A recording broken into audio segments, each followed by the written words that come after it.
How's everybody doing? Good, how are you? Good.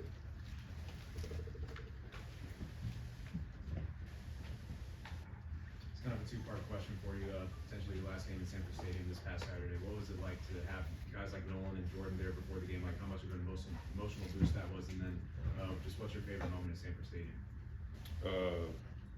Saturday night was very emotional. I dropped a couple tears different times of the day. First one was during religious service, just the message Coach T-Set hit us with. Seeing my parents, seeing my family, and then right after the game, just dapping everybody up and just embracing those guys and having Nolan and Jordan back. It was huge. Just always see those guys, not even in a football stadium, just like when you see them, like when they come back to town, just sit down and talk with them, just ask them how it's going at the next level and just pick their brains a little bit. But my favorite memory,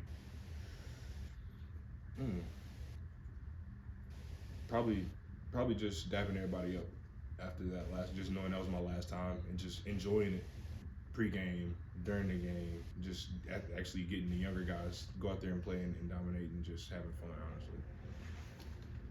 Being from Tennessee, did you grow up a Tennessee fan? You know, what was your involvement with the Vols during the recruitment process, and just thoughts on going back to your home state? I wasn't a huge Tennessee fan growing up. My family is. I was always a basketball fan, so I was a Kentucky guy. That was the huge John Calipari era, John Walls, the DeMarcus Cousins, all those. Recruiting process wise, that was Butch Jones and Jeremy Pruitt. Wasn't really highly touted when I went up there a couple times. Stayed up there 8 hours one day. Didn't really even get looked at. Come down here, going into my senior year, get an offer from here, get back on the interstate on 316. Then Jeremy Pruitt calls, so it wasn't really a big relationship with him then.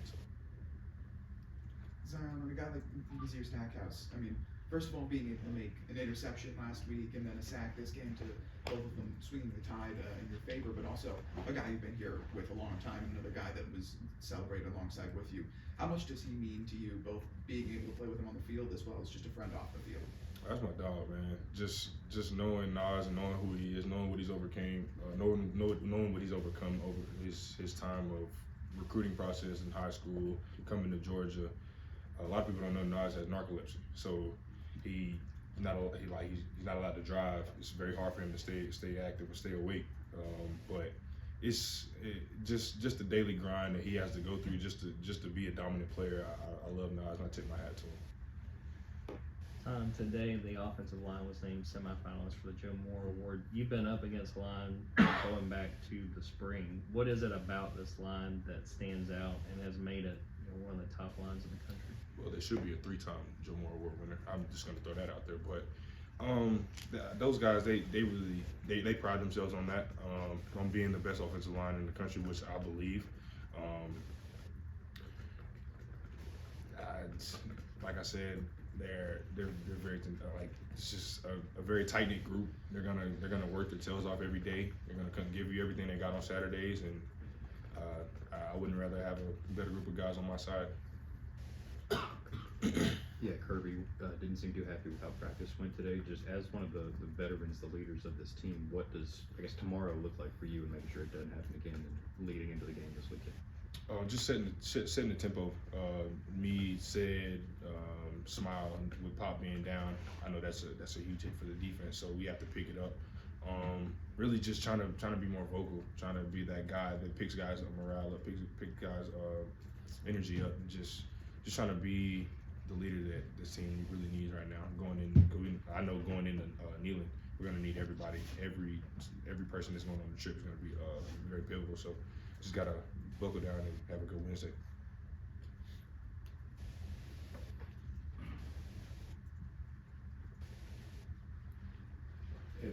The legend of rock's on, but the average recovery time for Georgia players dealing with that tightrope surgery has been 8 weeks, and then he comes back in 26 days. When did you first start noticing that, hey, he's getting pretty close, he's out here? And were you ever surprised? Is there any, you guys talk about it like in the diner when you're in there, Eating unless you believe this guy. I mean, it's just how Brock's been since he's been here day one. He's not gonna let anything hold him down, not gonna let anything hold him back. So he's gonna work his tail off to get back, and he loves playing football. So Tennessee's offensive line is also up for the Joe Moore Award. Just in getting ready for this game, what stands out to you about the challenge you guys on the defensive line are going to be up against? just how consistent they play at their tempo.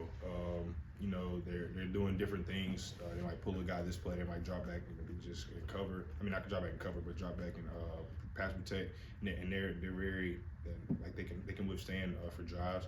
And they're just a very tight knit group as well. Like I know a couple guys that go to Tennessee, Tyler Bear, and he talks about how well they are, during practice and stuff like that. So just it's gonna be a big time matchup. I feel like. You mentioned Pop's voice being an absence in the locker room, and on Saturday was an absence too. But enter C.J. Allen. I know that Smile's been there and done that. But on the field, just being on the field with him, what was his voice like? And was it like confident, strong, like he was getting everybody in the right spot? Because he had a big game. I was just wondering. C.J. Allen. Yeah, if he was just like super comfortable and he's already can be step up and be that guy. He's very mature for a freshman, man. He kind of gives me flashes of Nakobe Dean, just because he's that guy that's in the meetings. He's taking every note from punt to PBR to if he's on KOC or KOR. He's taking every note to know where he needs to be. It's the same way for defense. Like he knows every check. You know, he's very vocal with it. He's going to be a very good linebacker in this system. Zion, we've talked to Coach Smart a good bit about how effective Tennessee's run game is. What stands out to you about the way they run the ball, and what do you guys have to do to try to slow them down? Just the way they can go from running the ball to getting it out of the edges to the guys like Squirrel, to guys like Ramel. They have a very good balance, and they play good complementary football. They know how to run the ball, know how to pass it. So we just got to be able to get our cleats in the ground and play football. Any more questions for Zion? All right, Zion, thank you, sir. Thanks, Zion.